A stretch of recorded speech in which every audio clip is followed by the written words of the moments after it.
नमस्कार मंडळी. तर आम्ही चाललेलो आहोत 3 दिवसाच्या ट्रिपसाठी सॅन अँटोनियोला डॅलसमधून. तर आत्ता वाजलेले आहेत इव्हनिंगच्या 5 आणि आता आम्ही कारमध्ये फ्युएल भरेल आणि त्याच्यानंतर 10-15 मिनिटांमध्ये इथून निघेल. तर इथून सॅन अँटोनियो जवळपास 289 माइल्स आहे. ठीक आहे, तेवढं लांब आहे. तर मोस्ट प्रॉब्ली आम्हाला 5 तास दाखवते, बट थोडंसं ब्रेक वगैरे पकडून मे बी 6 तास लागू शकतं. तर आम्ही सॅन अँटोनियो ला पोहोचेल मे बी 10-11 वाजेपर्यंत रात्री. तर आम्ही थोडीशी पॅकिंग केलेली आहे. एक ट्रॉली बॅग, थोडेसे ज्युसेस आणि ऑफिसचा लॅपटॉप. त्यानंतर आम्हाला गॅसोलिन भरायचं होतं कारमध्ये, त्यामुळे सॅम्स क्लबमध्ये थांबलो. मोस्टली आम्ही कॉस्कोला भरतो, बट ते खूप लांब होतं, त्यामुळं सॅम्स क्लबमध्येच भरलं यावेळेस. आणि इथं गॅसोलिन भरण्यासाठी आपल्याला म्हणजे स्वतःच भरावं लागतं. तर दुसरे कोणी माणसं वगैरे नसतात भरण्यासाठी. आपल्याला स्वतःच कार्ड स्वाईप करायचं आणि स्वतःच गॅसोलिन भरायचं. आणि फायनली आमची जर्नी सुरू झाली मराठी गाण्यांसोबत. मराठी गाणी आणि प्रवास आहे बेस्ट कॉम्बिनेशन.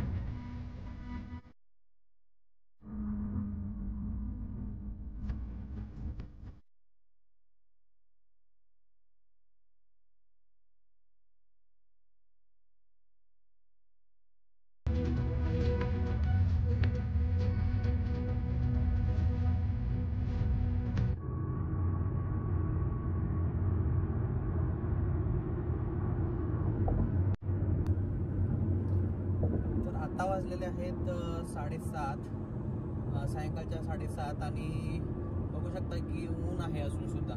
इकडे सायंकाळ होते 9च्या आसपास, म्हणजे मोस्टली 8:30च्या नंतरच. तर 9च्या आसपास अंधार पडायला सुरुवात होते. आम्ही पुढे वॅकोला निघेल. मोस्टली वॅको नंतर लेफ्ट घेईल आणि आमचा नेक्स्ट स्टॉप आहे बकीजला. तर हे बकीज म्हणजे मोस्टली हायवेवरती असतात. म्हणजे तिथं आपल्याला गॅसोलिन पण मिळतं आणि लाईक तुम्हाला काय थोडेसे गोष्टी पाहिजे खाण्यासाठी और थोडीशी शॉपिंग वगैरे करायची आहे तर एक पिट स्टॉप म्हणू शकतो. तर तशा हायवेवरती हे स्टॉप्स आहेत बकीजचे.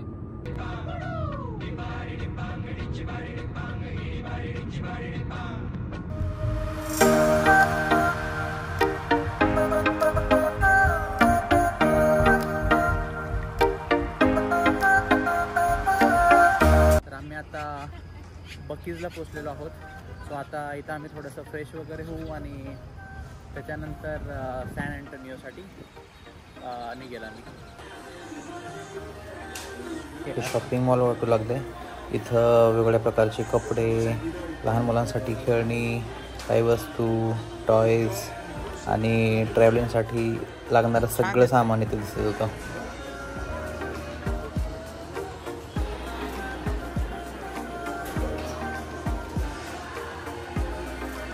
रेस्टरूमच्या एंट्रीलाच खूप छान पेंटिंग लावल्या होत्या आणि ह्यांचे रेस्टरूम जगातले क्लीनेस्ट म्हणून ओळखले जातात. आम्ही 9 वाजता पोचलो होतो बकीजमध्ये आणि आता 9:45 वाजले. जवळजवळ पाऊण तास गेला. त्याच्यानंतर आम्ही गॅसोलिन भरून आमचा प्रवास सुरू केला आहे. आता थोड्या वेळानंतर आम्ही ऑस्टिनला पोचलो. Austin is the state capital of Texas आणि तिथे युनिव्हर्सिटी ऑफ टेक्सास पण आहे. आणि रात्रीची डाऊनटाऊन स्कायलाईन खूप भारी दिसते इथे. तिथून 1 तासाच्या प्रवासानंतर आम्हाला फायनली सॅन अँटोनियोचा बोर्ड दिसला आणि मला वाटते 12:15 का 12 वाजले होते आम्हाला पोचायला आमच्या हॉटेलवरती. तिथे जाऊन चेक इन केलं. 6 तासाचा प्रवास सुखरूपपणे पार पडला. तर आता भेटूया उद्या सकाळी. चला, गुड नाईट. तर गुड मॉर्निंग फ्रेंड्स. आता सकाळच्या वाजलेले आहेत 9:15 आणि आम्ही आता आमच्या हॉटेलमधून निघत आहोत सीवर्ल्डला जाण्यासाठी. तिथून आमचं 15 मिनिटाचं अंतर आहे हॉटेलपासून. तर तिथे जाऊन पार्किंग वगैरे शोधावी लागेल. पार्किंगला पण थोडीशी गर्दी वगैरे होते, त्यामुळे आम्ही लवकरच निघतो आहे. सीवर्ल्ड तर तसं 10:30ला ओपन होते, बट आधी जाऊन थोडंसं लाईक चेक इन आणि पासेस वगैरे दाखवून आम्ही एंट्री करू. तर चला भेटूया सीवर्ल्डमध्ये.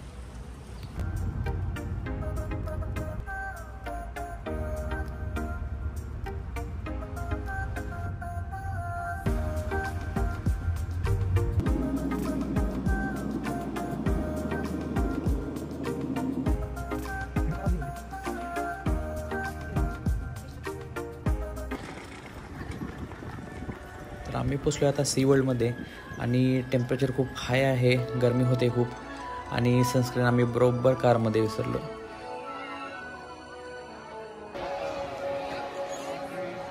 इथे यांचे मील पासेस पण वेगळे आहेत, त्यामुळे आता आल्यानंतर आम्ही एक अनलिमिटेड मील पास घेतला, ज्याच्यामध्ये प्रत्येक दीड तासानंतर वेगवेगळ्या रेस्टॉरंटवर तुम्ही खाऊ शकता. तर एंट्री केल्यानंतर आम्ही आलो आहे सी लायन शो बघण्यासाठी. सी लायन्स हे मॅमल्स आहेत ज्यांचा लाईफस्पॅन 20 ते 30 वर्ष असतो.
तो सी लाईन शो खूपच छान होता.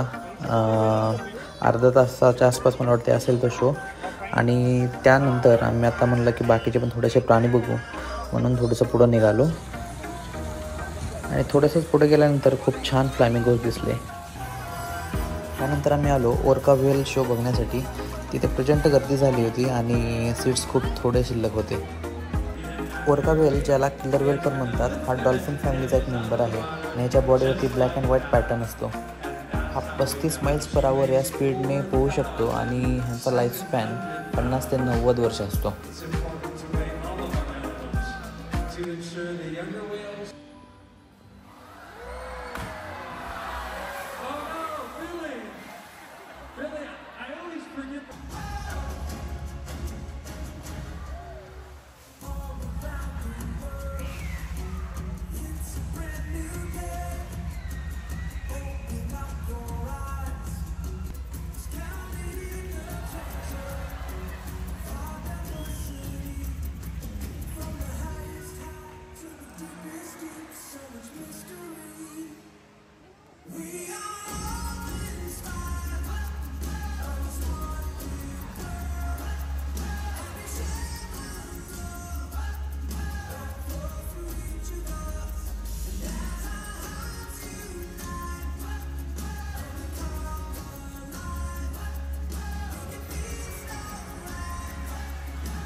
चालून चालून खूप भूक लागली होती, त्यामुळे तिथं एका रेस्टॉरंटमध्ये जाऊन आम्ही व्हेज टॅकोज खाल्ले.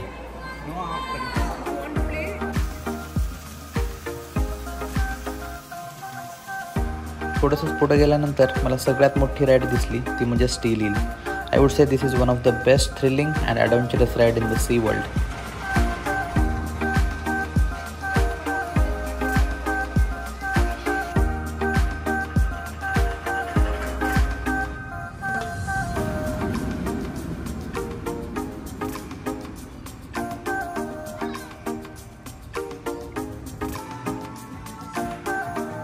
त्यानंतर आम्ही वेव ब्रेकर राईडमध्ये गेलो. तिथे खूप गर्दी होती, त्यामुळे आम्हाला जवळजवळ 1 तास लागला वेटिंगमध्ये, but it was all worth it.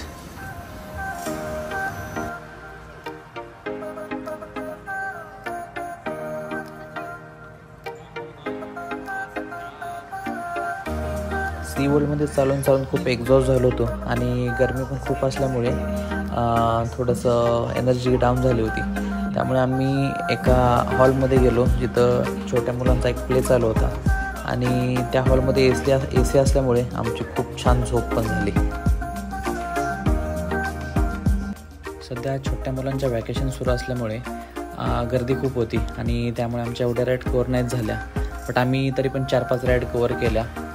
Plus त्यात लॉंग विकेंड, त्यामुळं गर्दी खूप होती. बट तुम्ही जर मोस्टली वीकडेला आलात तर गर्दी खूप कमी मिळेल तुम्हाला.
दिवसभर फुल एन्जॉय केल्यानंतर अखेर सी वर्ल्डला टाटा बोलण्याची वेळ झाली. See you until next time.